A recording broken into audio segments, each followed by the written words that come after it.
नमस्कार. खरं तर सोमवार दिनांक 11 या दिवशी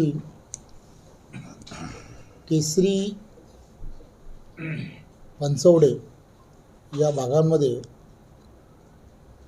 आपल्याला सर्वांना माहीत आहे की सावंतवाडी तालुका आहे. आंबोली या घाट आणि दानोली हा परिसर, या परिसरामध्ये एक चांगलं पर्यटन क्षेत्र त्या भागांमध्ये तयार व्हावं, निसर्गाच्या सानिध्यामध्ये त्या ठिकाणी निसर्गाने भरभरून दिलं आहे. परंतु खऱ्या अर्थाने त्या भागामध्ये पर्यटनाला असणारी जी संधी जर आपल्याला उपलब्ध करून द्यायची असेल तर काय काय करता येऊ शकतं, त्याचा एक वेगळ्या पद्धतीने विचार गेली काही वर्ष मी करत होतो. आणि मग त्यामध्ये आदरणीय पंतप्रधान नरेंद्र मोदींनी केंद्राच्या माध्यमातून मत्स्य संपदा योजना ही सुरू केली आणि त्यासाठी जवळजवळ 10,000 कोटीपेक्षा जास्त निधी हा त्यावेळच्या काळामध्ये देण्याचं काम झालं. आणि खऱ्या अर्थाने एक नवीन उद्योगांना कशी संधी प्राप्त होऊ शकते, तर त्यामध्ये रंगीत मासे आणि रंगीत माशांचं खऱ्या अर्थाने प्रजनन आणि या सगळ्या विषयामध्ये जर विशेष लक्ष घातलं तर त्यामध्ये एक चांगलं काम उभं राहू शकतं. आणि विशेष करून कोकणामध्ये या सर्व गोष्टीला फार मोठी संधी होती. निसर्ग वादळ, त्यानंतरचं असणारं कोकता वादळ, या सगळ्या गोष्टीमुळे निसर्गावरती असणारी वेगवेगळ्या पद्धतीची संकटं ही वारंवार ज्यावेळेला दिसत असतात त्यावेळेला वेगळ्या पर्यटनाच्या दृष्टिकोनातून जर संधी उपलब्ध जर करून घ्यायच्या असतील तर खऱ्या अर्थाने अशा सगळ्या व्यवसायांना प्राधान्य देणं गरजेचं होतं. आणि म्हणून त्याची सुरुवात म्हणून करोनाच्या काळामध्ये त्या भागांमध्ये बायोफ्लॅकमध्ये रंगीत माशांची मोठ्या पद्धतीने त्याची साठवणूक करणं किंवा त्याची सगळ्या व्यवस्था कशा उभ्या करता येतील यासाठी काम करायला सुरुवात केली. आणि मग त्यामधूनच एक चांगलं ॲक्युरियम जर सिंधुदुर्ग जिल्ह्यामध्ये आपल्याला जर तयार करता आलं तर एक चांगलं पर्यटन स्थळ म्हणून त्या दृष्टिकोनातून त्या भागामध्ये अनेकांना संधी उपलब्ध होऊ शकते. आणि मग त्या दृष्टिकोनातून कामाला सुरुवात केली आणि तेव्हापासून कामाला सुरुवात करून आज त्याचं अंतिम स्वरूप पहिल्या टप्प्यामध्ये पूर्ण झालं आहे. आणि या KSR म्हणून जे ॲक्युरियम जे आहे, फिश ॲक्युरियम जे आहे, हे फक्त फिश ॲक्युरियम नाही तर त्यामध्ये वेगवेगळ्या माशांच्या बद्दल पूर्ण माहिती त्यामध्ये आपल्याला पाहायला मिळणार आहे. मग त्यामध्ये गोड्या पाण्यातले मासे, खाऱ्या पाण्यातले मासे आणि देश विदेशातील असणाऱ्या वेगवेगळ्या प्रजाती यासुद्धा आपल्याला त्या ठिकाणी पाहायला मिळणार आहेत. आणि हे करत असताना शैक्षणिकदृष्ट्या विद्यार्थ्यांनासुद्धा त्याचा अभ्यासासाठी कसा फायदा होऊ शकतो याचासुद्धा विचार या ॲक्युरियममध्ये करण्याचा विचार केला आहे. आणि एक आनंद कसा देता येईल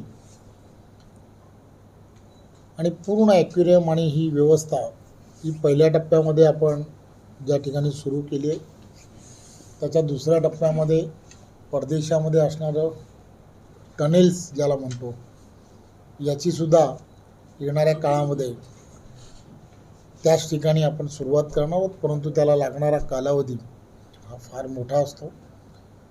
त्यामुळे त्याही दृष्टिकोनातून येणाऱ्या काळामध्ये आपण हा पहिल्या टप्प्यामध्ये याची सुरुवात करतो आणि दुसऱ्या टप्प्यामध्ये आपण त्या दिशेने जाणार आहोत. परंतु हे सर्व करत असताना अजून त्याच्यामध्ये काय करता येऊ शकतं, म्हणून काही पक्षी जे आहेत की जे पक्षी आपल्याला आपण एकत्रपणे पाहणं हे तसं सहजपणे शक्य होत नाही. आणि म्हणून अशा काही वेगवेगळे असणारे पक्षी की जे पाळीव पक्षी आहेत की त्यांची सुद्धा एकत्रपणे पाहण्याची संधी या ॲक्वेरियममध्ये आपल्याला सर्वांना मिळणार आहे. हे करत असताना अनेक जण आणि प्रत्येक जणांना असं वाटत असतं की आपल्याला कुठेतरी मासेमारी करायला जाणं हा एक वेगळ्या पद्धतीची हॉबी बऱ्याच जणांकडे असते. आणि म्हणून या ॲक्वेरियममध्ये असणाऱ्या एक छोटेखानी तळ्यामध्ये प्रत्यक्षपणे आपल्याला सर्वांना तोही अनुभव की फिशिंग करण्याचा जो अनुभव जो असतो तो अनुभवसुद्धा आपल्याला त्या ठिकाणी मिळणार आहे. हे सर्व करत असताना प्रत्येकाला असं वाटत असतं की मला, लहान मुलांनाही असं वाटत असतं की मी माझ्या हाताने तिथल्या असणाऱ्या काही माशांना मला काही खाद्य देता आलं तर बरं होईल, म्हणून त्यांना फीडिंग करण्याची एक व्यवस्था,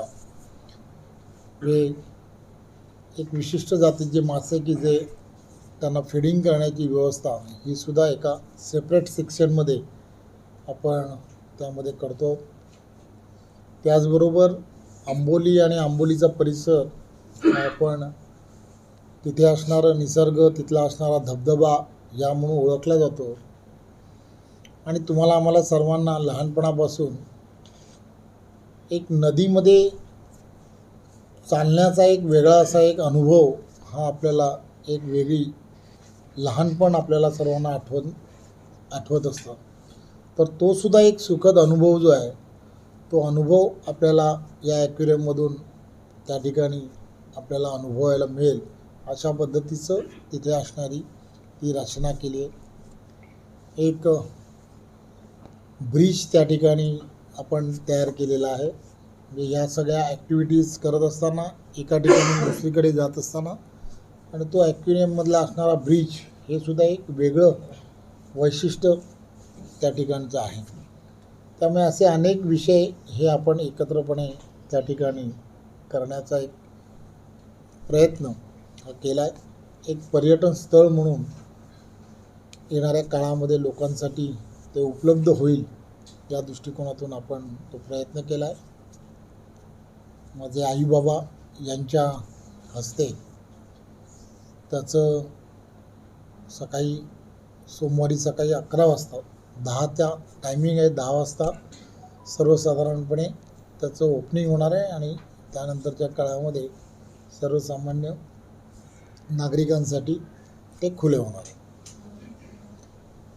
यामध्ये जे शुल्क जे आहे ते आपण शुल्क जे आहे 100 रुपये यामध्ये एक व्यक्तीसाठी आपण शुल्क ठेवलेलं आहे. त्याचबरोबर विद्यार्थी जे आहेत म्हणजे त्यांच्याबरोबर असणारा लहान मुलगा जर कोणी असेल तर त्याच्यासाठी आपण 50% आपण त्यामध्ये ठेवलेले आहेत. आणि जर ग्रुप असे शाळांचे विद्यार्थी जर एकत्रपणे जर आले तर त्यासाठी आपण अजूनही 40 रुपयापर्यंत आपण त्यांना सूट देण्याच्या संदर्भातला निर्णय त्या संदर्भात केलेला आहे.